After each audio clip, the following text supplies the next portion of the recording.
Salut à tout le monde. Alors, hop là. Qu'est-ce que ça donne? Est-ce qu'on m'entend bien déjà? Je pense que oui. Je pense que normalement on m'entend. Alors, on va partir sur un petit review. Cette fois-ci, faut que je règle la capture. Voilà. Paf, paf, paf. Non.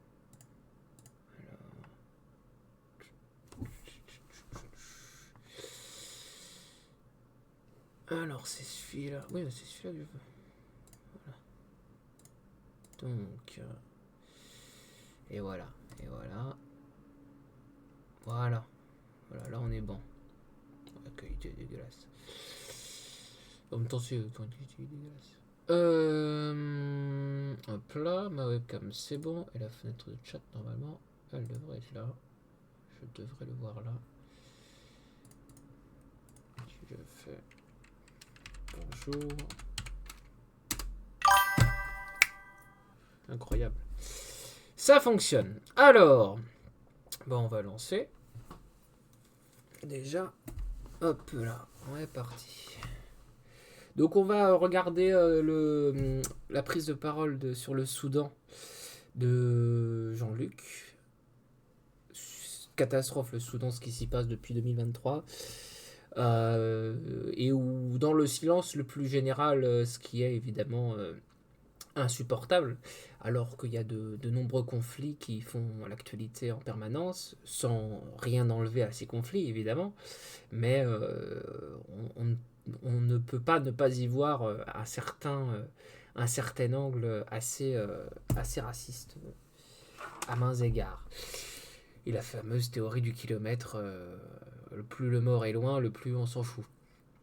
Du coup, Yves a fait une prise de parole qui était assez bien, mais il y a un point qui m'a fait un petit peu me dire que ça pouvait être intéressant de réacter dessus.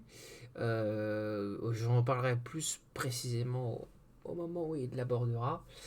Mais l'ensemble de la prise de parole est intéressante à développer. Voilà. Allez, on lance. Merci. Merci, voilà. Mes chers amis, à la fois pour cet accueil et pour ce qui a été dit auparavant, qui était instructif. Le privilège d'avoir une équipe dans laquelle il y a des femmes comme Nadège Abou-Mongoli, c'est qu'on est toujours au top niveau de la compréhension des événements. Les classiques Larsen sont de gauche. Elle joue un rôle en tant que première vice-présidente de l'Assemblée nationale française. C'est vrai que c'est des trucs qu'on n'avait pas, ça, il y a quelques années. Des vice-présidents, 70 personnes pour se partager le travail et tout.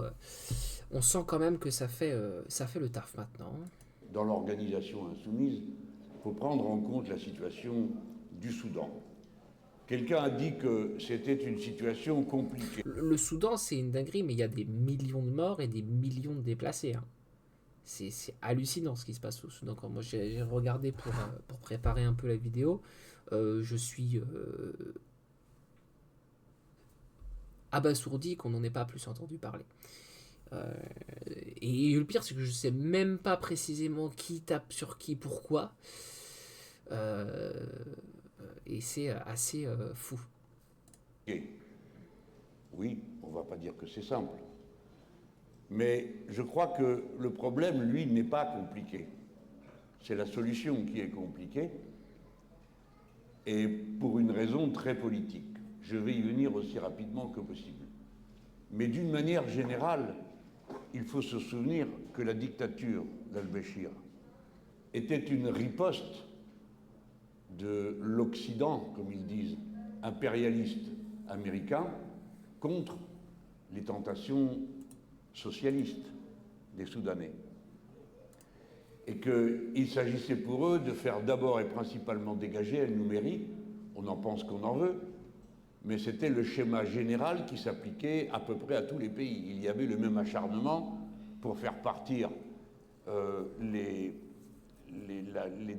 pouvoir en Syrie, le pouvoir à Bagdad, et ainsi de suite. C'était une période de l'histoire dans laquelle le monde dit occidental était essentiellement mobilisé pour empêcher tout enracinement d'une quelconque possibilité socialiste ou communiste. À l'époque, les deux mots étaient équivalents quant à la finalité qui était visée. Donc, c'est intéressant, mais je souligne que là, il parle d'une histoire qui est un peu toujours en cours, mais qui est surtout qui est un peu l'histoire de la guerre froide, et qui du coup est un petit peu situé historiquement pas mal dans le passé par rapport à des gens comme moi qui sont assez jeunes et fringants. Là, Jean-Luc, il parle avec toute la distance d'un homme de son âge. Et je souligne ce point-là, ça n'a pas vraiment d'intérêt, sauf par rapport à ce sur quoi je vais réagir un peu plus tard. La dictature est déjà un acte qui n'a pas résulté d'un hasard, ni même de conviction religieuse. Il a résulté d'une opération militaire et politique commandée par l'impérialisme. Et une fois que ça a eu lieu, eh bien, le temps passant, les circonstances internationales changeant et les générations changeant au Soudan, s'est élevée une nouvelle génération qui, en améliorant son niveau d'éducation, en comprenant l'état du monde, en s'inspirant des grandes revendications qui étaient portées à cette époque-là et à ce moment-là dans l'ensemble du continent, a créé la révolution de 2019. Cette révolution n'est pas un cas isolé au Soudan. C'est une des figures d'un processus mondial qui a atteint tous les pays dits arabes. À l'époque, on disait les révolutions arabes, et nous, on a dit, mais on ne comprend pas ce qu'elles ont d'arabe, pour la raison que ce qui est demandé, c'est des choses qui sont demandées par tout le monde. Donc, appeler les choses par leur nom, c'est une révolution, point final. Et il n'y a pas besoin de rajouter arabe pour faire peur à tout le monde, parce que ça ne change rien. Que veulent les gens? Des bons salaires, des métiers, l'éducation des enfants, de la santé et une vie digne, point. Et ça, c'est pas spécialement arabe, c'est universel. Et il y avait des révolutions, on avait le sentiment... C'est marrant, en plus, là, je rajoute le fait que... Là, il parle bien du fait qu'il y a eu plein de révolutions qui étaient universelles et qui avaient les mêmes mots d'ordre. Je mets une deuxième pièce sur ce sur quoi je vais réagir dans quelques minutes, et où là où je serais radicalement pas d'accord, mais où le pire, c'est que c'est étonnant que Jean-Luc soit pas d'accord, enfin, dise ce qu'il va dire dans, je crois, 10 minutes à peu près. Et où je sais pas pourquoi il dit ça, j'ai pas compris, c'est pour ça que je réacte dessus. Un modèle de révolution était passé des Amériques vers l'Afrique. C'est-à-dire que tout ce qui avait eu lieu dans tous les pays latino-américains, cette forme particulière de révolution avait lieu au Soudan. Et beaucoup de gens étaient absolument stupéfaits de voir que la photo qui représentait la révolution de 2019, c'était une femme perchée sur un autobus et qui parlait aux gens qui se trouvaient là. Dès lors, une des figures principales de la révolution citoyenne en tant que processus politico-social original, qu'on a vu au Liban, qu'on a vu en Tunisie, qu'on a vu en Libye, pas vraiment, mais qu'on avait vu un petit peu partout, le Soudan l'incarnait d'une façon spectaculaire. Avec cette différence, c'est qu'au Soudan, il restait des forces politiques organisées qui avaient l'expérience historique accumulée permettant de donner une perspective à la révolution citoyenne. Et les gens qui se sont rassemblés sur la... J'ai pas trouvé la photo dont il parle. Place en face du ministère de la Défense à Khartoum, savaient assez bien ce qu'ils faisaient et surtout les risques qu'ils couraient. C'est pourquoi on a eu des phénomènes de micro-organisation qui ont été décrits il y a un instant par les gens qui allaient alerter dans les quartiers, mais peut-être que vous ne le savez pas. Si, je crois que c'est ça. Ouais, 8 avril 2019, ça semble. Ok, j'ai trouvé la photo. Hop là. Vamos. C'est ça la photo. Alors hop là. Ça ressemble à ça la photo. Bon, voilà.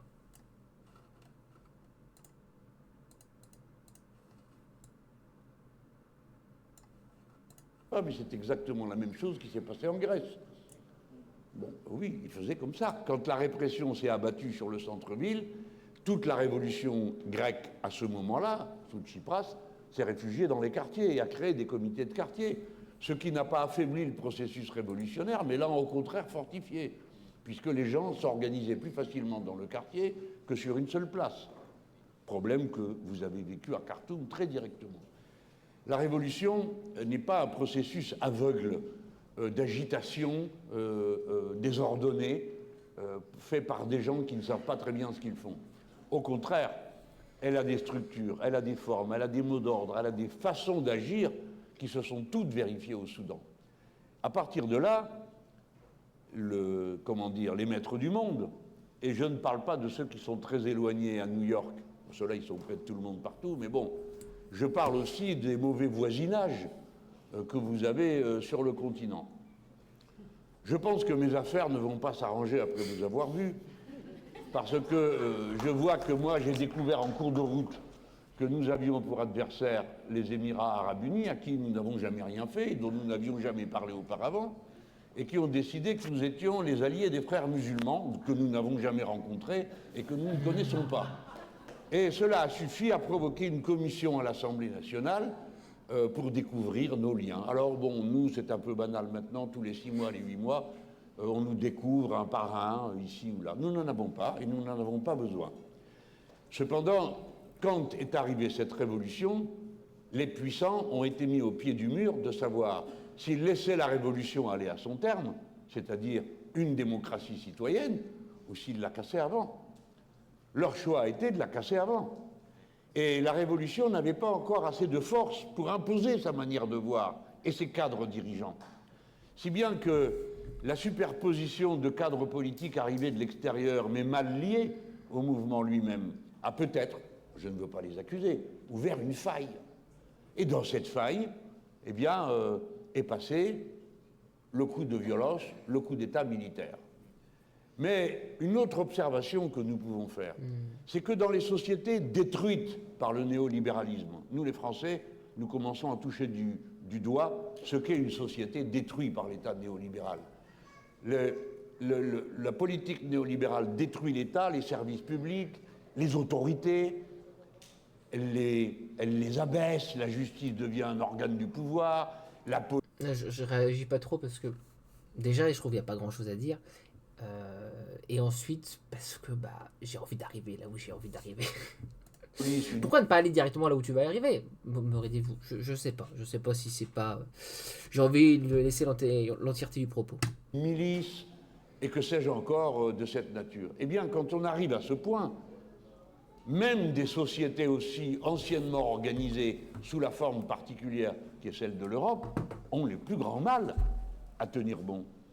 Et là où les États n'ont pas pu se constituer du fait de la colonisation assez profondément dans le temps, vous avez tous hérité de situations fragiles où tout était à faire en même temps. Construire l'État, construire les services publics, organiser la répartition de la richesse, et puis on vous a dit sur tous les tons que le socialisme n'était bon à rien, que donc la seule chose qui pouvait être utile, c'est de faire du profit pour s'enrichir et faire des start-up nations un petit peu partout.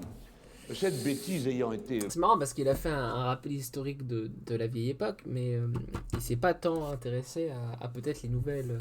Enfin, parce que la guerre froide, elle est finie, Jean-Luc. Donc c'est plus ça, on pourrait parler de toute... la question de qui contrôle les pays africains, elle est toujours très prégnante, et certes, c'est plus tant la question du bloc de l'Est vis-à-vis des Américains que les Américains, les Chinois... les Russes un peu, toujours les anciens colonisateurs. C'est toujours une vraie question, et ça j'entends bien qu'il en a bien conscience et qu'il le sous-entend, qu'il y a des ingérences, etc. Je crois que c'est la position de la FI de dire arrêtons les ingérences au Soudan. Mais c'est pas que sur les diptyques socialistes, communistes. Il y a une mise à jour du truc à faire. Propulsé, mais que faire? Il s'est passé quelque chose que nous avions déjà observé sur le continent africain. Lorsque le néolibéralisme a épuisé le Libéria, lorsque le néolibéralisme a épuisé la Sierra Leone, eh bien la situation de ces pays a tourné à une guerre civile interne sans fin, parce qu'il n'y avait aucune possibilité révolutionnaire de composer des bases d'appui du peuple lui-même. Et donc, ceux qui étaient armés faisaient la loi et faisaient leur conflit. Voilà pourquoi c'est compliqué. Mais c'est l'unique explication de la complexité. C'est qu'il s'agit de savoir comment la révolution citoyenne peut reprendre pied. Là, je ne vous parle pas en tant que Français ou homme d'État, je vous parle en tant que militant politique comme vous. Comment faire en sorte que la révolution citoyenne puisse reprendre pied dans cette situation? Voilà, et pour ça, on a besoin de prendre appui sur des principes universels. Sinon, on n'y arrivera pas. C'est pourquoi, quand je vois votre affiche ici marquée « Où est la communauté internationale ?», eh bien, je vais vous dire, elle ne peut être nulle part, elle n'existe pas. C'est une dinguerie, ça. Il n'existe pas de communauté internationale. Je ne vous en veux pas de l'avoir écrit. Et les gens applaudissent. Je suis fou. Je suis fou furieux. Je comprends ce que vous voulez dire. Quand vous parlez de communauté internationale, vous pensez à l'ONU, aux structures organisées. Mais ces structures aujourd'hui sont mises en cause dans la réorganisation de la puissance et l'ordre géopolitique. C'est là où pour moi il fait du hors-piste. Il fait du hors-piste total. Ces communautés internationales n'existent pas parce que institution onusienne égale communauté internationale. Déjà là il y a un drift très important. En plus elles sont remises en cause par Trump. On va aller jusqu'à la fin du... politique du monde. Vous avez vu comment M. Trump a traité l'ONU. Il a créé son fameux comité de la paix. Et justement, quand on lui dit il y a un droit international, il répond ça ne me concerne pas, ma morale me suffit. Paf. Il ne faut pas croire qu'il est fou. Il n'est pas fou. Et là, il part sur autre chose. Mais ça, je suis désolé, mais la communauté internationale, elle existe. Et c'est tout ça, c'est là où je veux réagir. C'est que, effectivement, à l'époque de la guerre froide, Jean-Luc, je ne sais pas si la communauté internationale, elle existe.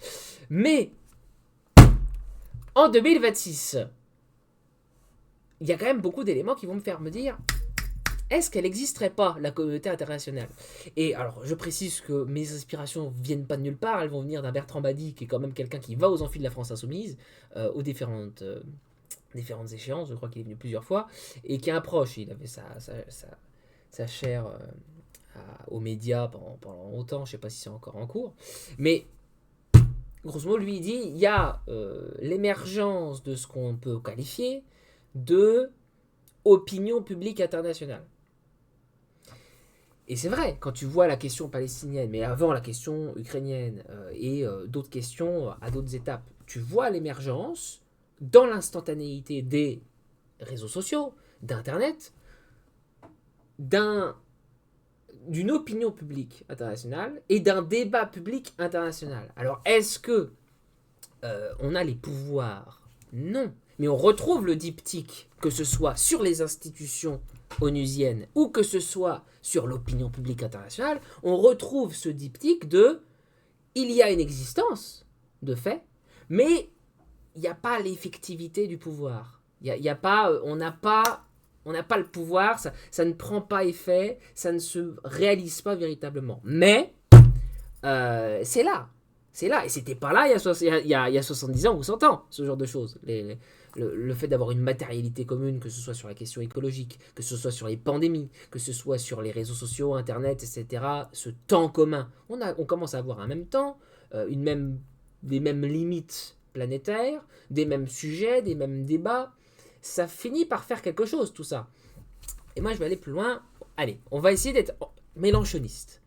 C'est pas très difficile, mais on va essayer de prendre une définition qui va parler à Mélenchon pour faire une incohérence dans le discours.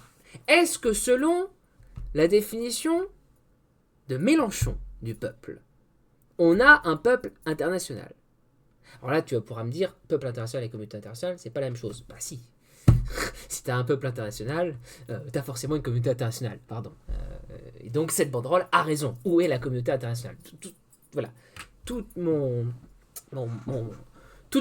ma parenthèse qui est sur cette seconde-là vient purement du fait que si la banderole a raison, Jean-Luc, tu analyses la banderole avec tes prismes qui sont peut-être d'une autre époque et qu'il faut peut-être un peu mettre à jour.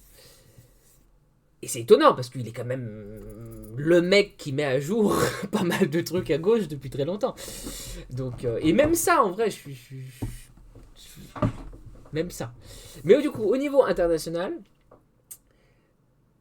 est-ce qu'on peut avoir il y a deux éléments qui font la définition du peuple chez Jean-Luc Mélenchon. Premier élément, c'est le peuple, c'est tous ceux qui sont dépendants des réseaux de communication.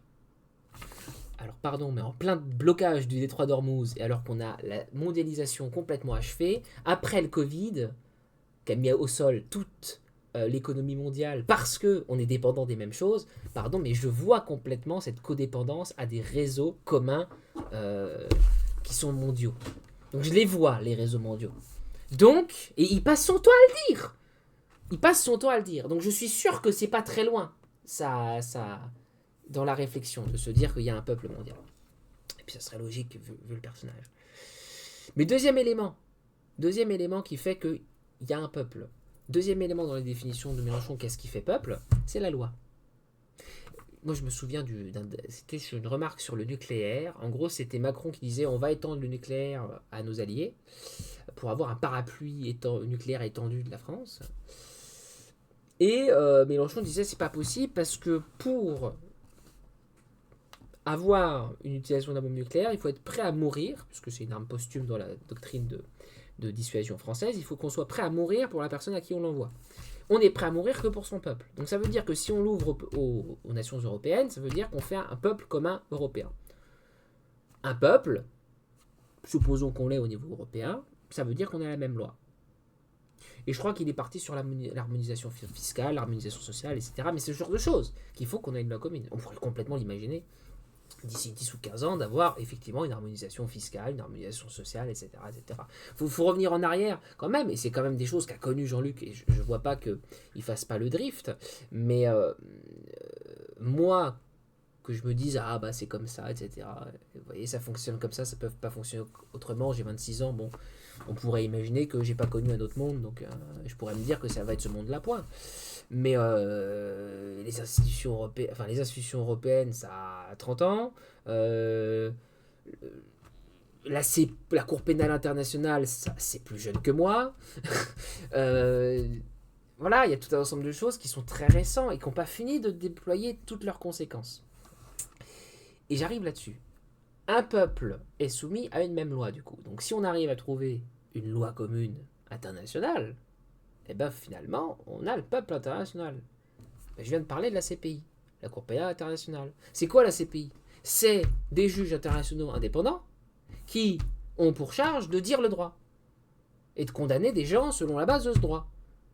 Donc, il n'y a pas de loi écrite. Mais tu n'es pas obligé d'avoir écrit la loi pour qu'elle existe. C'est pareil pour la Constitution britannique. Les Britanniques, ils ont ce qu'on appelle une Constitution prétendue non écrite. Enfin, ouais, la Constitution, c'est une Constitution non écrite. Il y a tout un ensemble de choses, d'usages, de pratiques, de textes qui font partie de la Constitution britannique. C'est ce qu'on appelle la Constitution non écrite. Ils n'ont pas de Constitution. Pourtant, il y a des choses qui sont non constitutionnelles et des fonctionnements qui sont constitutionnels. C'est quelque chose de saugrenu, mais qui est parfaitement commun dans tout l'univers légal. C'est des usages, des pratiques, des doctrines qui ne sont pas écrites, mais c'est comme ça. Par exemple, les viols de masse en cadre militaire, bah, c'est des crimes de guerre. Tirer sur des hôpitaux, c'est des crimes de guerre, etc., etc. Et pourquoi c'est des crimes de guerre, tout ça? Bah parce qu'on a analysé les textes, on a analysé les usages, les pratiques, etc. Et puis parce qu'on a la Cour pénale internationale qui peut se réunir, qui a condamné des gens sur la base de ces crimes. Pardon, mais si on a des gens qui sont condamnés sur la base d'un droit international, le droit, il existe quand même. Et du coup, tu as une jurisprudence si tu as condamné des gens. Et si tu as une jurisprudence, bah, tu as d'autant plus une loi. Parce que si tu as une jurisprudence, ça veut dire que tu as eu des juges qui ont condamné des gens. Ces gens, ils ont été mis en prison. Et du coup, tu as des gens après qui vont peut-être retirer aussi sur des hôpitaux ou sur des choses. Où ils vont se dire attention, il y a le droit international. On ne peut pas faire ça. Je ne dis pas qu'ils vont réfléchir comme ça en direct. Mais on va dire qu'ils peuvent. Les états-majors, ça commence à rentrer dans la réflexion. Tu as toujours des criminels. Et tu as des gens. Et c'est pour ça que Trump est aussi un élément qui fait dire que. Mais il y a un peuple international. Il y a un droit international. Pourquoi? Mais parce qu'il y a aussi des criminels internationaux. C'est bien parce que tu as une loi commune internationale et des choses qui se font et des choses qui ne se font pas, et donc les existences, selon les propres définitions de Jean-Luc, d'un peuple, d'une loi, donc de réseaux, on a prouvé qu'il y avait les réseaux, on a prouvé qu'il y avait la loi, donc on a un peuple international, on a une communauté internationale, on a une opinion publique internationale, on la voit, elle existe. On a une assemblée internationale quelque part. On n'est pas très loin. Ok, elle est fantoche et puis il y a le droit de veto. Pardon, moi en tant que républicain, qui connais un peu son histoire, le droit de veto, c'était la droite de l'hémicycle français. Au moment de la Révolution française, c'est ceux qui voulaient laisser le veto du droit. Et la gauche, c'était les républicanistes, c'était ceux, et puis les montagnards, etc., c'était ceux qui voulaient enlever le veto. Je trouve qu'il y a quelque chose qui, dans le diptyque, se recoupe. Et on voit déjà où je veux venir. Et donc finalement, pardon, mais on a trouvé cette loi, on a trouvé tous les symptômes, quelque part, du fait qu'il y a une communauté internationale qui existe. Et, du coup, comme la loi, elle existe, et qu'elle s'applique, et qu'elle ne plaît pas à tout le monde, puisqu'il y a des gens qui veulent pouvoir faire tout ce qu'ils veulent, t'as des criminels. Et les criminels, c'est pas la preuve que le droit, il n'existe pas. C'est la preuve que le droit, il existe. Parce que, et c'est tellement une preuve que le criminel lui-même, il vient dire que moi, la loi, je m'en fous. Ce qui compte, c'est ma morale. Ok, le criminel, il est peut-être très puissant, mais c'est pas un contre-exemple du fait que le droit international et la communauté internationale, elle n'existe pas. Ça veut dire qu'il y a un débat. Il y a des gens qui sont contre. Il y a des gens, ils voudraient que l'État, il n'existe pas, que la loi, elle n'existe pas, que la République mondiale, elle n'existe surtout pas, parce que business, mon pouvoir et ma morale. Mais oui, mais tu peux pas en vouloir. Enfin, si, on peut lui en vouloir. Mais c'est normal que l'impérator états-unien, dans le bloc des impérialistes, ils viennent dire, je veux mon droit de veto, et puis votre droit international, là, on va avoir une acception large et puis extensive de ce que ça veut dire. Ma morale me suffit en termes de droit international. De l'humanitaire. Donc on voit bien que, effectivement, il y a un conflit de doctrine, il y a un conflit de point de vue, mais un conflit international. Et pardon, mais en termes d'international fasciste, les Mélanie, les Orban qui s'est fait virer, Javier Milei et puis Trump et puis Poutine qui pourrait les rejoindre, ça c'est les impérialistes. C'est ceux qui font partie de ce bloc-là, de l'hémicycle mondial. Ok, donc vous avez un bloc. On est presque à deux doigts d'avoir une tendance politique internationale au sein de cette assemblée. Et de l'autre côté, t'as des gens comme nous, comme Jean-Luc, qui eux vont parler de République mondiale. Il n'en parle pas, mais il pourrait, et il devrait. Il faudrait commencer à nommer les choses au bout d'un moment. Si on s'affronte aux impérialismes et aux suprémacistes, c'est quoi le contre-modèle qu'on propose? On ne peut pas simplement dire, on veut le droit international, et puis... mais la communauté internationale n'existe pas. Mais non, si, elle existe tellement que c'est nous, la communauté internationale, et c'est les républicanistes, on existe, et on veut une république mondiale. Un seul peuple, une seule terre, et voilà.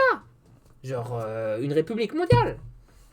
J'admets que là, la fenêtre de Horton, on l'a un peu pété, hein, mais on n'est pas non plus des 12 anarchistes, tu vois. Genre, pardon, mais moi je peux te la prouver, la république mondiale. Je t'ai prouvé qu'il y avait un peuple, je t'ai prouvé qu'il y avait une opinion publique, internationale, je t'ai prouvé qu'il y avait des réseaux communs, je t'ai prouvé qu'il y avait des sujets de santé, des sujets d'écologie, des sujets d'économie, des sujets de sécurité mondiale. Je te prouve qu'il y a une assemblée, même si elle est fantoche, mais il suffit d'enlever le droit de veto des 5 du Conseil, et puis en vrai, l'assemblée, elle devient... Et puis tu dis que, écoute, l'Assemblée générale des Nations Unies, elle devient... comment on dit? elle devient con.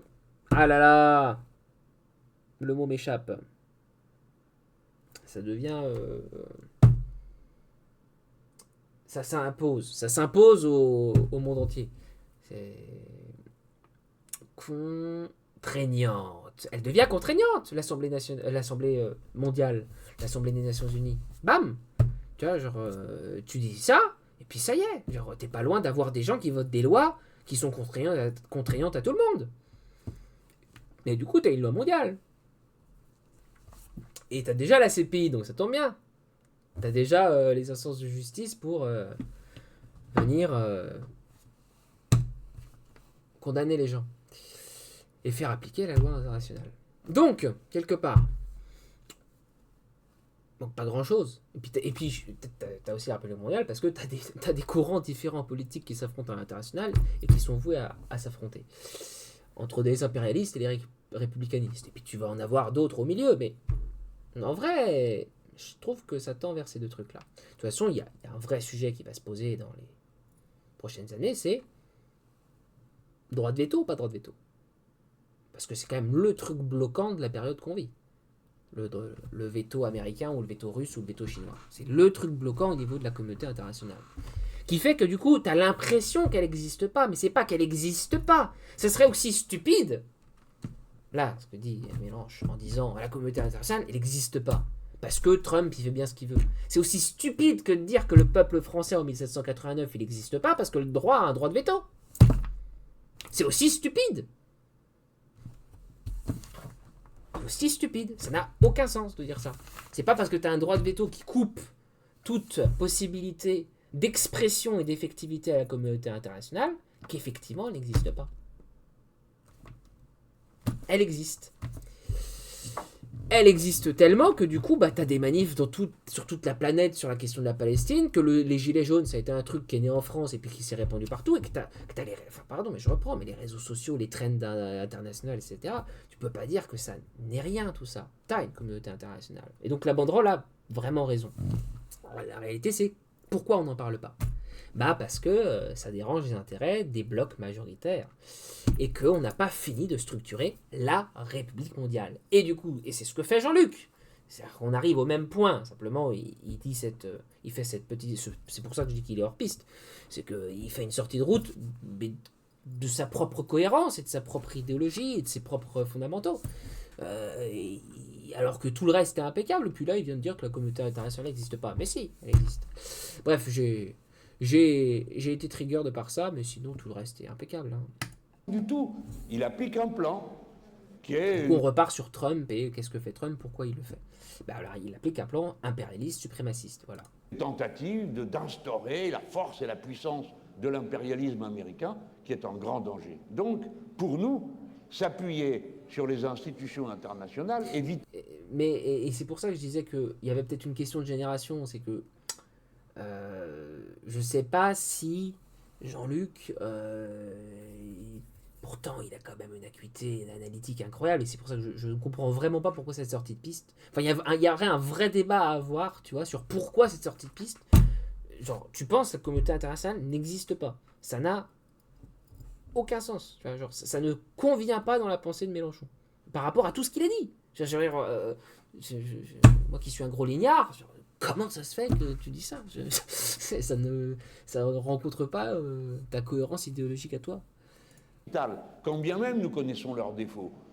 Mais si nous ne nous appuyons pas sur le droit international, alors c'est la loi du plus fort. Et c'est jamais nous. Parce que c'est jamais nous qui avons les armes, c'est jamais nous qui sommes armés de pied en cap. Nous qui? Nous le peuple, nous les républicanistes. C'est en sous-texte dans tout ce qu'il dit, et pourtant, il dit qu'il n'y a pas de communauté internationale. Ça n'a aucun sens. Genre, la protection de l'espace et tout, à tous les moments où il parle, l'idée républicaniste mondiale, elle est omniprésente. Il a lié les révolutions entre elles. Il a dit, c'est pas des révolutions arabes, c'est des révolutions qu'on demande partout. Il lit les choses partout, il a complètement cette idée logique internationaliste, etc. Il dit que la communauté internationale, elle n'existe pas. Et il parle des institutions. Et c'est peut-être là qu'est en fait le loup. C'est qu'en fait, il pense au fait que la République mondiale n'existe pas, mais qu'il y a effectivement des institutions qui ne sont pas des institutions véritablement présentes. Mais en vrai, plus que jamais, enfin, si t'as des criminels, si t'as des gens qui s'en foutent du droit international, mais qui sont quand même criminels pour toute une autre partie de la planète, par exemple les États-Unis, mais pardon, mais Benjamin Netanyahou, il est criminel, il est avec un mandat d'arrêt contre lui quand même, c'est pas des petits détails, c'est la première fois que la CPI elle met des mandats d'arrêt sur des gens du bloc occidental. Pardon, mais ce que fait Donald Trump au détroit d'Ormuz avec le blocus, c'est de la piraterie. Il est pirate. Donald Trump est coupable de piraterie dans les eaux internationales. Il faut un mandat d'arrêt contre Donald Trump. Et voilà. J'attends le mandat d'arrêt. Bah oui.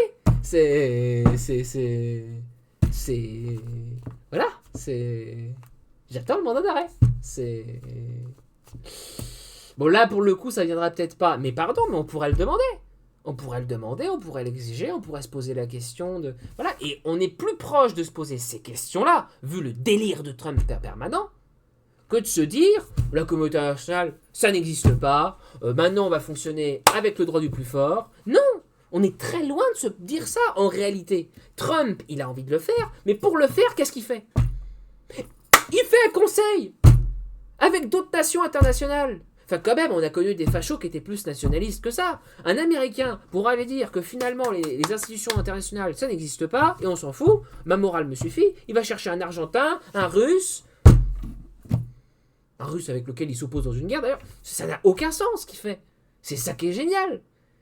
Même les fachos sont devenus internationalistes. C'est bien la preuve qu'il y a une communauté internationale, et c'est là qu'on s'exprime. C'est là que sont les questions, c'est là que sont les enjeux.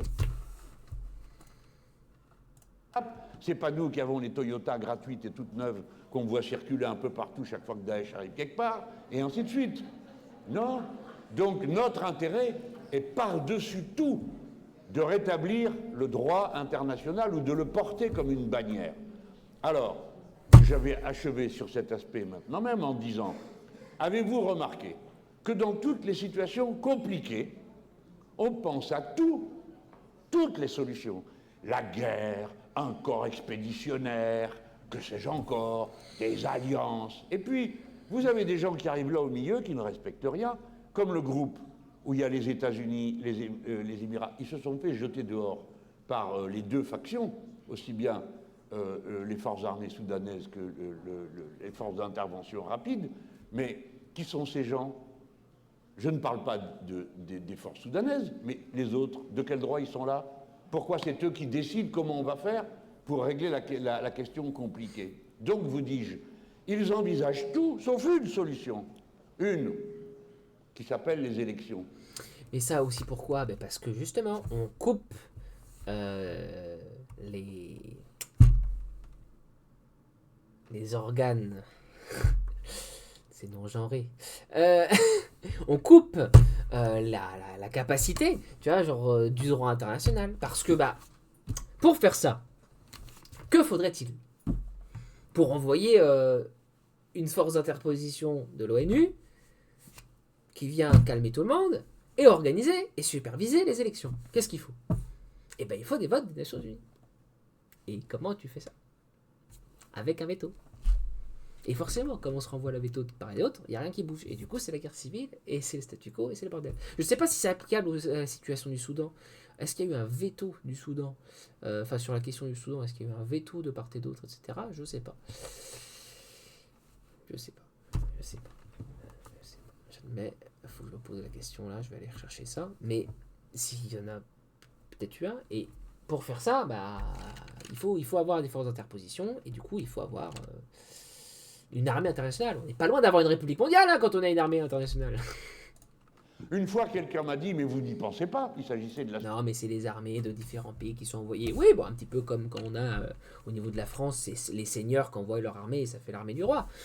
Ça fait l'armée française, ça fait l'armée du roi de France. C'est les bannerets qui se coalisent, oui. C'est de la proto-structuration d'États et d'États-nations, etc. On est avant, on est tôt dans l'étape internationale, mais... Pardon, on n'est pas forcément très loin. Syrie. On lui dit, mais monsieur, c'est la guerre partout. J'ai dit, mais monsieur, c'est bien ça qui prouve que j'ai raison. Organiser une guerre, c'est quand même autrement plus compliqué qu'organiser une élection. Parce que pour faire une élection, eh ben, d'abord il y a un cessez-le-feu, vous avez des forces d'interposition qui garantissent le cessez-le-feu, vous établissez un registre électoral qui consiste à prendre le nom des gens et vous fixez une règle. Pourquoi les élections seraient plus compliquées à organiser que la lutte armée de tous les côtés à la fois, dans laquelle nous perdons tout le temps? Alors, il faut... Veto russe au Conseil de sécurité. Voilà. Donc on retrouve... voilà, c'est pas qu'il n'y a pas de communauté internationale, le roi lui coupe les guibolles. C'est les vétos opposés des uns et des autres coupent les guibolles de toute communauté internationale et on peut rien faire. Voilà, c'est... Qu'est-ce que tu veux faire? On aurait pu faire ce que dit Jean-Luc. Et là, quelque part, pardon, mais et on retrouve une revendication à porter. On veut la fin du veto, parce qu'on veut pouvoir travailler. On veut que cette communauté internationale qui existe, et je vais prouver toutes les manières dont s'exprime cette communauté internationale, on veut que cette communauté internationale puisse avoir son effectivité et son pouvoir, donc cesser le veto du roi. Enfin, je veux dire, des rois coalisés. Sans les vétos, on pourra travailler, parce que tu auras un vote des Nations Unies qu'on pourra considérer comme contraignant, et bingo, wombo, jumbo, on a la République mondiale. Et voilà. Et ça, c'est pas très très compliqué à faire, hein, en réalité. Ça, à horizon 10 ans, on pourrait l'imaginer. Ah, je suis optimiste. Mais en vrai, il n'y a aucune nation aujourd'hui qui peut affronter toutes les autres nations. Hein. Les États-Unis face à tout le monde, ils perdent, hein. C'est pas parce que tu as le plus gros PIB que toutes les autres contre toi, tu gagnes parce que tu as dépensé plus d'argent au niveau militaire. Hein. Non, les États-Unis, contre tout le monde coalisé, ils perdent. Alors tu vas me dire, ils sont pas tout seuls. Oui, mais supposons qu'ils se mettent en minorité de la République mondiale avec des votes. Alors je suis un turbo fou là, dans cette politique fiction. Mais c'est ça que je veux dire, c'est que la somme de tous les petits États, de tous les petits, etc., qui font partie de ces instances internationales et qui y jouent le jeu vraiment, plus les Européens qui jouent quand même pas mal le jeu de la communauté internationale, c'est quand même pas mal notre bébé. La CPI, la CJUE, etc., le droit international, c'est quand même pas mal nous qui l'avons fait, notamment grâce aux Français. Les Chinois, ils seraient très contents de pouvoir faire chier les Américains. Je suis sûr qu'on a des balles à jouer là-dedans. Il faut prendre appui sur des solutions. Maintenant, je viens à la partie qui nous concerne. Nous, Français, en supposant que, en par-dessus le marché... Je découvre qu'il y a un veto russe sur la... Voilà, il y a un veto russe. Nous arrivions à gagner les élections dans un an. Il est certain que l'attitude de la France changera complètement. C'est-à-dire que nous ne permettrons pas à des entreprises françaises de s'ingérer dans le conflit armé. Quelque part, ne sont-ce pas des criminels internationaux? Lafarge et compagnie, etc. Est-ce que c'est pas des criminels internationaux? Il n'y a pas que au regard de leurs propres États qui sont criminels. C'est aussi vis-à-vis de... Voilà. Et je crois que c'est le cas. Hein. On a des condamnations de temps en temps qui tombent. Je sais pas si on peut juger... Je crois qu'on peut juger des entreprises maintenant. Mais ça a fait jurisprudence. Je crois qu'on s'est posé la question de est-ce qu'on peut juger des entreprises internationales? Et je crois que la jurisprudence a prouvé que oui. C'est déjà autre chose. C'est-à-dire que d'abord, tu commences à juger des individus, puis après des chefs d'État, puis après des entreprises, on peut, ou l'un ou l'autre dans un ordre ou dans un autre. Mais oui, et au bout du compte, tu finis par peut-être te dire, on pourrait juger des États. Mais pas encore aujourd'hui, on n'en est pas encore à ce stade-là. Mais ça va faire jurisprudence un jour. Mais déjà, il faut faire sauter le veto pour pouvoir faire ça. Armée et d'aider celui-ci ou celle-là. Et ça, c'est pas rien, parce que si on l'avait fait correctement, on aurait empêché l'entreprise qui a aidé Daesh en Syrie. Lafarge. Il a fallu attendre que tout ça soit terminé pour que, enfin, quelqu'un ait à répondre de ses actes devant les tribunaux. Mais on peut le faire avant, hein. C'est seulement l'organisation qui en dépend. Les Français ne doivent pas participer à la guerre civile, ne doivent pas participer à la lutte qui se déroule aujourd'hui au Soudan. Elle ne peut faire qu'une chose, la France, c'est dire « nous sommes d'accord pour prendre des mesures pour qu'on organise des élections. » de gauche. Parce que qui est-ce qui décide de ce qu'il faut faire au Soudan? Eh bien, les Soudanais. Et nous préférons que ce soit... Mais vous avez remarqué, nous, les Européens, nous avons sur les bras une guerre, au moins une, en Ukraine. Alors on entend parler de la partition, ceci, cela, les Américains s'en mêlent. Là aussi, pardon, mais la République mondiale. les autres aussi, etc. Mais alors on dit on va changer les frontières, très bien, on va aller changer les frontières. Mais quand est-ce qu'on demande aux gens s'ils sont d'accord? Ceux qui habitent le... Alors, à chaque fois que je le dis, c'est moi qui passe pour un révolutionnaire. Je dis, mais c'est vous qui passez votre temps à nous dire qu'il n'y a rien au-dessus dans la démocratie et dans le capitalisme, que les élections, ben voilà l'occasion d'en faire. Faites-en là.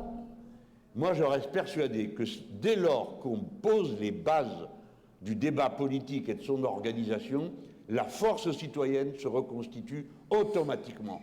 Parce que les gens prennent position, parce qu'on ne risque pas sa vie à avoir une opinion. Alors le chemin qui nous sépare de ça, c'est évidemment qu'on pose les bases du débat politique et de son organisation, la force citoyenne. Force citoyenne, j'adore. Il te parle quand même de citoyenneté internationale, là. Alors tu vas me dire, non, il te parle de citoyenneté dans ce pays-là, parce qu'on fait des élections. Oui, mais il fait un principe général. Et surtout, il parle de situations qui ne sont pas forcément les siennes, etc. Pardon, mais ne serait-ce que ça, un Français qui s'intéresse à la situation du Soudan, de la Palestine, de l'Iran, de l'Ukraine, du Venezuela, de Taïwan, mais bon sang, est-ce qu'on serait pas un petit peu en train de se préoccuper des enjeux du monde et donc d'avoir une république mondiale? Par la matérialité. Donc, non, mais il me fait vriller parce que tout ce qu'il dit, dans toute la déclaration et aussi dans tous ses meetings, va complètement à l'encontre de ce qu'il dit à ce moment-là sur il n'y a pas de communauté internationale, votre banderole est fausse. Jean-Luc, hors piste. Se reconstitue automatiquement. Parce que les gens prennent position, parce qu'on ne risque pas sa vie à avoir... Et pareil, pardon, mais là, si tu commences à créer un diptyque de il y a les impérialistes, suprémacistes, etc. d'un côté, et puis il y a les républicanistes mondiaux pour l'état de droit de l'autre, bam!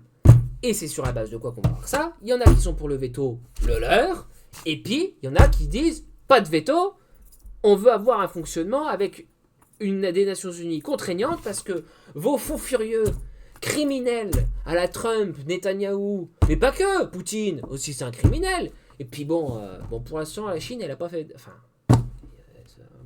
quand même d'autres trucs qui vont pas en Chine. Mais bon, faut adopter une ambiance de travail avec les Chinois en ce moment, donc on va pas te dire trop de conneries.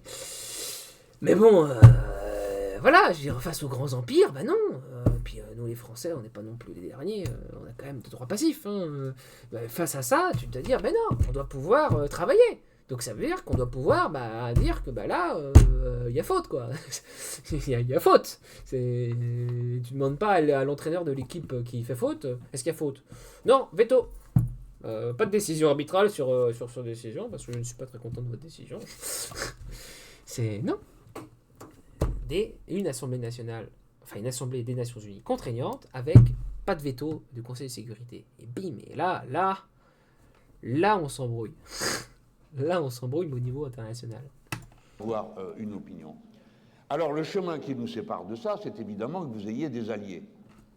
Je dis si nous gagnons, bien sûr que vous aurez des alliés. Et que nous, c'est ce que nous défendrons.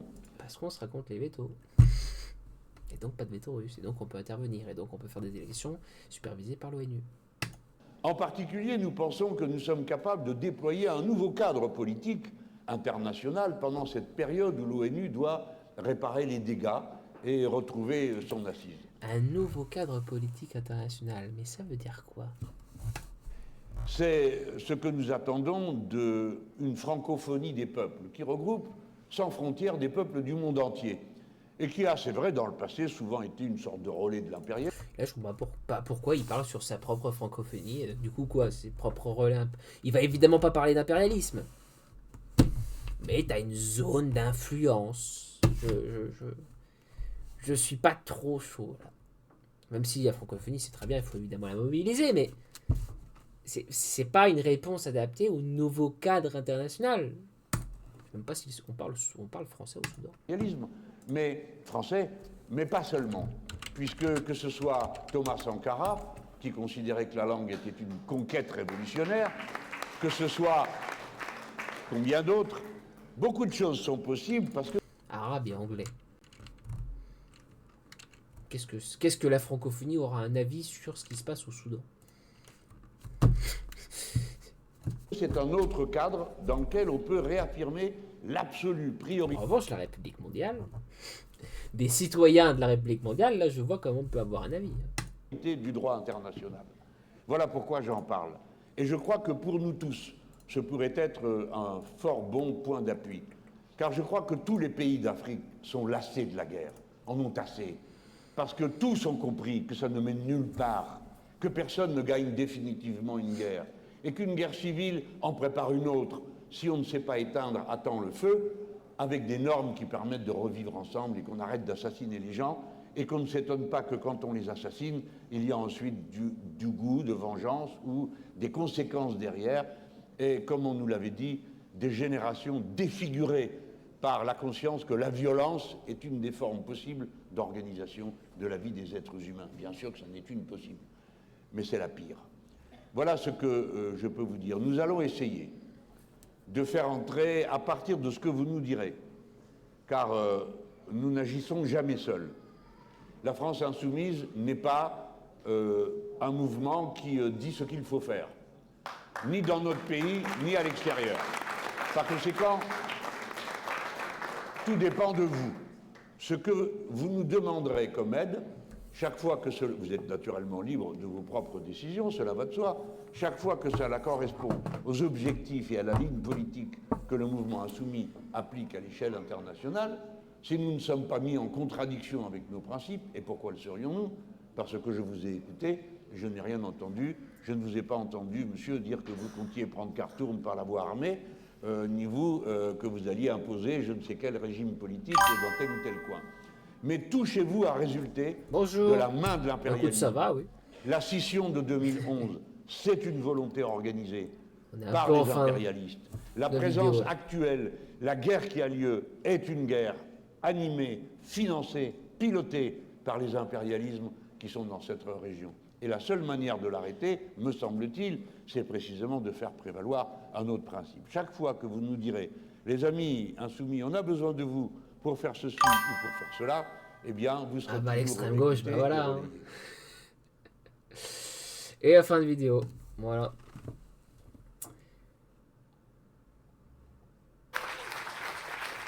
Je vais sur pause, j'ai fini. C'est dommage, j'ai fini. Acte Bardella. Bah écoute, tu veux, il y a un truc à dire. Les deux Siciles là. Ouais, bah écoute, que veux-tu? On est sur la haute noblesse. Bardella, c'est quand même quelqu'un qui, à 10 ans, il a son bac ou pas? C'est quoi ça? Enfin, c'est quand même quelqu'un... Non, c'est sa licence qu'il a pas eu. C'est quand même quelqu'un qui avait pas tout pour réussir. Ah, voilà, je me fais raid déjà par l'extrême droite. Premier live, l'extrême droite est là, ça y est. Eh ben, dis donc, hein. On va essayer de monter le niveau quand même, là. Bah, écoute. Elle est fichue. Mais elle est fichue pas du tout. À quel moment elle est fichue? Mais bon, voilà, donc l'autre de Bardella avec sa princesse, là, des deux Siciles, vraiment très préoccupée par les conditions populaires. Hein. C'est sûr, hein. C'est sûr, hein, de fou préoccupé par... Attends, on va aller voir la photo, tiens. Attends, Bardella des deux Siciles. Bardella, princesse des deux Siciles. Hop là.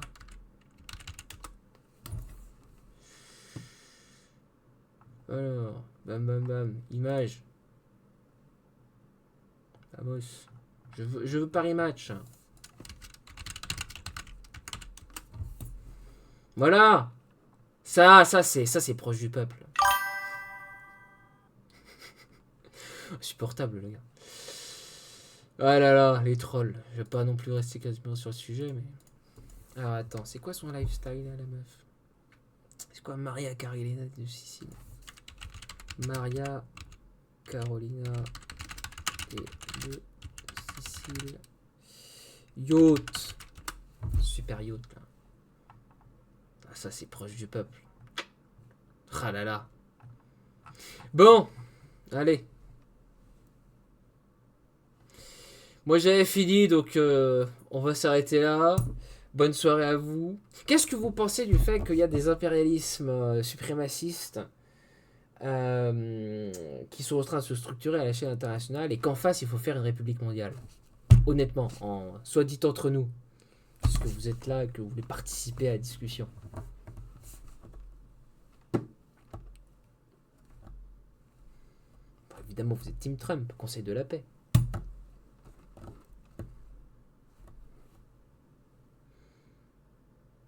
Ah là là. Bref. Non mais ça c'est proche du peuple, ça. C'est proche du peuple. Bon allez, je vous laisse. Moi j'avais fini. Si on peut même pas discuter entre trolls, c'est pas intéressant quoi. Genre troll-moi, mais troll-moi bien. Que pense... Bah, j'étais en train de te parler d'un sujet. Qu'est-ce que je pense de l'immigration? Attends. De l'immigration. Bah. Je te parle de République mondiale. Donc, moi, je suis en train de te dire qu'il y a un seul peuple et une seule planète. On va avoir un problème dans la discussion sur l'immigration qui te fait très peur. Moi, je te dis, bah, le problème que il y a des gens qui arrivent. En général, ils arrivent parce qu'ils fuient de là où ils sont. Pourquoi? Parce qu'il y a des guerres, parce qu'il y a de la pauvreté, parce qu'il y a des guerres civiles, etc. Donc, il faut s'intéresser à ces sujets-là pour être sérieux. Et ensuite, bah, ils arrivent quelque part. Bah, comment on les accueille? C'est ça le sujet. C'est pas l'idée de quoi? Il y aurait des gens qui ne devraient pas se mélanger. Je parle d'un seul peuple. Donc, forcément, je ne vais pas te dire qu'on ne peut pas se mélanger. Pour moi, c'est des mouvements de population. Donc, il y a des gens qui vont ici, il y a des gens qui vont là, etc. Bah, comment on accueille? Comment on fait pour que tout le monde ait un toit, etc. Bah, notamment en taxant Maria Carolina des Deux Siciles. Si on la taxe, eh ben, peut-être qu'on peut loger quelques personnes et éduquer et instruire. Il y a des vrais sujets. Donc, je pense qu'on n'a pas la même position sur l'immigration. Et des personnes qui viennent pour le RSA. Ah là là. Et l'optimisation fiscale et les yachts de Maria Carolina des Deux Siciles. Mais le RSA, parlons-en du RSA.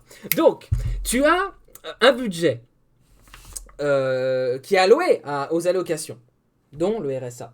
Je crois que c'est 500-600 euros mensuels, le RSA. C'est quelque chose comme ça. Donc là, nous sommes tous en train d'être appauvris par ces 500-600 euros. C'est catastrophique, tout le monde meurt. Nous sommes... L'État ne va plus, on donne 500 balles à quelqu'un par mois. Ça ne peut... Elle mérite... dont... Narjani, ton argent. Elle le mérite son argent. Je vais essayer de te traduire. Évidemment, elle le mérite son argent. Bon, je sais pas si tu... Tes arguments sont tellement claqués au sol, je sais pas que si t'es vraiment d'extrême droite ou si t'es un troll... Un faux compte d'extrême droite. Ça ne tient tellement pas debout ce que tu dis que j'ai du mal à te croire. Mais supposons que du coup le RSA soit un vrai problème. On est à... Ils viennent pour faire la merde. Bah, la loi, elle s'applique à tout le monde. Bon. Mais je suis pas contre la loi. Mais du coup, ça veut dire qu'on... Voilà. Mais ça veut pas dire que tu... Le problème, c'est pas eux spécialement. Ils sont pas plus problématiques que les autres populations. Donc, tu prends le RSA. Je veux finir sur le RSA. T'as 500-600 balles par mois. T'as une assiette globale. On a prévu un budget pour les allocations. Ce budget-là, en fin d'année, il est systématiquement excédentaire. C'est-à-dire, les pauvres, qui sont pauvres déjà, les pauvres, ils sont pauvres, on leur file de fric. Et ben à la fin, ils ont même pas pris tout le fric qu'on avait prévu qu'ils prennent. Quand même faux ça. Ils le demandent même pas. Les gens le demandent pas. C'est-à-dire que quand tu prends et quand tu mets en parallèle avec la fraude, c'est-à-dire qu'en gros tu te dis, il y a des méchants pauvres qui viennent, ils sont là et ils volent l'argent, ils font des fausses déclarations, etc. Et ils ont ils devraient pas l'avoir l'argent. Et ben même si tu prends ce budget-là, donc ça j'ai quelques millions de fraudes. Et ben tu mets en parallèle de tout ce que les pauvres n'ont pas demandé, t'es excédentaire. C'est fou ça. Putain, les pauvres, ils sont même pas foutus de demander de l'argent. Alors que les riches, Maria Carolina des Deux Siciles, qui mérite son argent, bah, elle le mérite complètement son argent. elle et toute sa clique, parce que je ne vais pas commencer à l'accuser de fraude fiscale, je ne sais pas, je n'ai pas été... Mais bon, sa classe sociale, 80 à 100 milliards de fraude fiscale par an. Donc d'un côté, tu as les fraudes sociales, où tu as un budget des allocations qui est excédentaire, et de l'autre côté, tu as les riches qui volent 80 à 100 milliards d'euros par an. Donc, et eux, pour le coup, c'est pas des immigrés. Ah, je sais pas, peut-être. En vrai. Je fais une fausse note totale sur l'immigration. On peut être riche, venir payer ses impôts en France et être un immigré. Voilà. Donc si les immigrés sont riches et qu'ils ne payent pas leurs impôts en France, là j'ai un problème avec l'immigration. Mais le reste, si tu payes tes impôts, bah, tu fais partie de l'assiette fiscale nationale et donc de la République et donc tout va bien. Voilà, pour répondre un petit peu à vos petits trollings qui n'étaient pas très très bons. Hein. Franchement, vous aurez pu me prendre sur des versants un peu plus intéressants. Hein. Et les personnes qui viennent faire de la merde. Ouais, bah, non. Enfin, pareil, là, c'est la question, c'est une question de sécurité, de police, etc. Et de gestion des citoyens, voilà, mais pas spécialement des uns plus que les autres. Voilà. Bon, bah écoute, il était pas non plus incroyable, ce raid d'extrême droite. Ouais.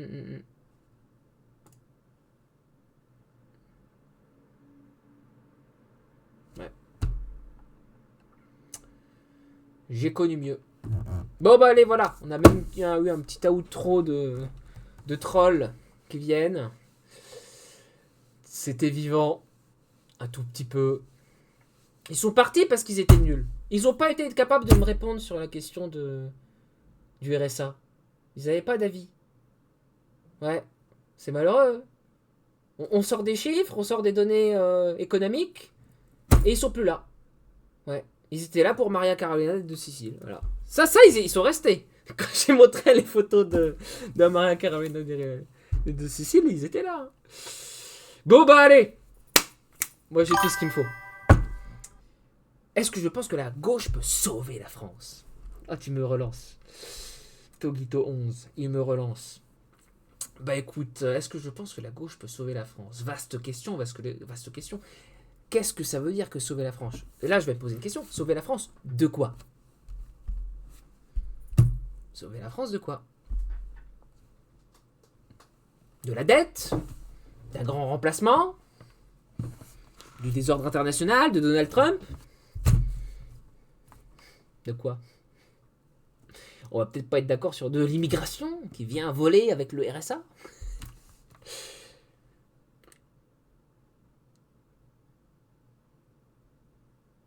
Bah allez, 3h48, je sais pas que ça à foutre. De la pauvreté et de la dette. Alors, ça c'est un programme ça. Je crois que dans le programme, il y a quand même la hausse du SMIC, il y a des éléments de distribution, et si tu prends l'argent qu'on donne aux riches, tu prends un truc avec cette fraude fiscale. Donc déjà, tu récupères une partie de cette assiette. Donc là, tu récupères énormément au niveau économique, de la sécurité dans la France. Ok, je rajoute la sécurité. Donc au niveau de la dette, de toute façon, on va faire un moratoire sur la dette, parce que il faudra voir quelle partie il faut payer, quelle partie il ne faut pas payer. Et ensuite, il faut arrêter de penser que... Enfin, faut la dédramatiser. Je crois qu'on est endetté à 115% du PIB annuel. Calmons-nous. Un titre de dette en France, c'est 7 à 12 ans. Donc, c'est pas une année, c'est 7 à 12 fois ce chiffre-là. Donc en fait, tu ramènes pas du tout à 115%, tu ramènes à beaucoup moins. Et comme ça, tu te rassures, tu te dis, mais ça va, en fait, on a le temps de revenir. Je te rappelle la dette japonaise ou la dette américaine, qui sont à des taux qui aussi sont à 3 chiffres et qui sont encore plus importants. Tu prends des questions de redistribution des richesses et d'investissement public national. Aujourd'hui, la consommation, c'est la moitié de tout l'argent qui passe dans le circuit en France. Si tu augmentes le SMIC, si tu amènes de la répartition et que tu injectes de l'argent dans tout ça, tu te retrouves à avoir véritablement une relance par l'investissement et avoir l'économie qui retourne. Et on va retrouver des gens dans les cafés, on va retrouver des gens dans les boulangeries, on va retrouver des gens dans les commerces, parce que l'économie, elle n'est pas délocalisable. Il y a tout un ensemble d'économies de la France qui n'est pas délocalisable. Et évidemment, tu peux relancer dans l'industrie. tout ce qu'on envoie, qu'on laisse les Américains nous racheter ou tout un ensemble d'États boursiers nous racheter, bah, c'est des choses qui désindustrialisent. Donc l'industrialisation, la réindustrialisation, elle se fait aussi par l'investissement public et l'investissement français. Et quand tu as plein d'entreprises qui menacent de se faire fermer ou de se faire virer par les Américains parce que c'est pas suffisamment rentable ou ils dépecent tout, bah force est de constater que si on avait un État français fort, peut-être que là je vous parle plus, parce que c'est peut-être ça que vous avez envie de voir sauver la France. Bah, si tu as un État français fort qui dit, nous, Alstom, c'est un enjeu national. Airbus, enfin, c'est pas le cas, hein, mais tu as des trucs qui sont souverains, qui participent de la souveraineté française. Et ça, on en parle tout le temps. Enfin, Mélenchon, il passe son temps à parler de souveraineté française.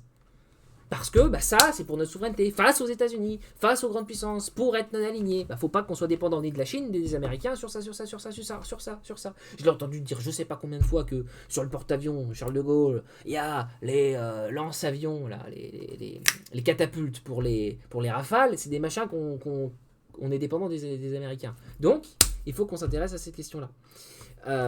Etc. Donc, il y a des choses, et c'est pour ça qu'on nationalise. On légitime la nationalisation. Pourquoi ? Parce que c'est des questions de souveraineté nationale. Tu peux pas dire, bah, ça dépend du privé, ça dépend d'un privé campus américain, pour avoir les catapultes du Charles de Gaulle. Ça ne peut pas fonctionner comme ça, il faut être sérieux. L'énergie, Total, il faut nationaliser Total. Ils font n'importe quoi, ils se gavent. Ils ont multiplié leur rentabilité par 4. Et ils viennent te dire, avec le violon, bah non, c'est pas possible, c'est insupportable, vous allez nous tuer. Non. S'ils sont pas sérieux, faudra songer à des solutions. Donc, économiquement, on voit que le programme, il tient la route.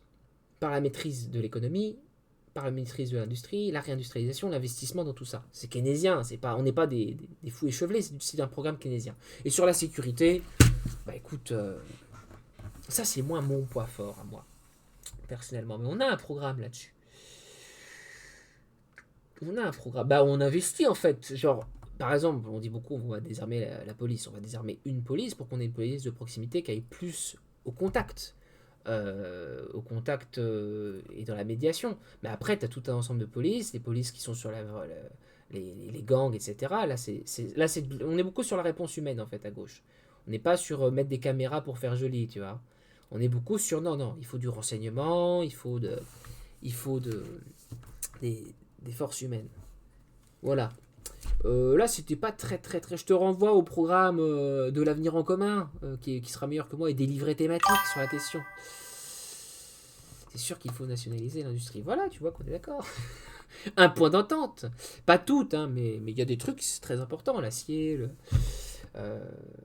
voilà, on a des points d'entente. Bon, bah écoute, merci pour ces questions intéressantes et éclairantes. C'était utile. Et donc moi j'avais fini ma vidéo et mon review que j'enregistre et que je vais maintenant mettre en ligne sur YouTube, si tu veux aller faire un petit tour.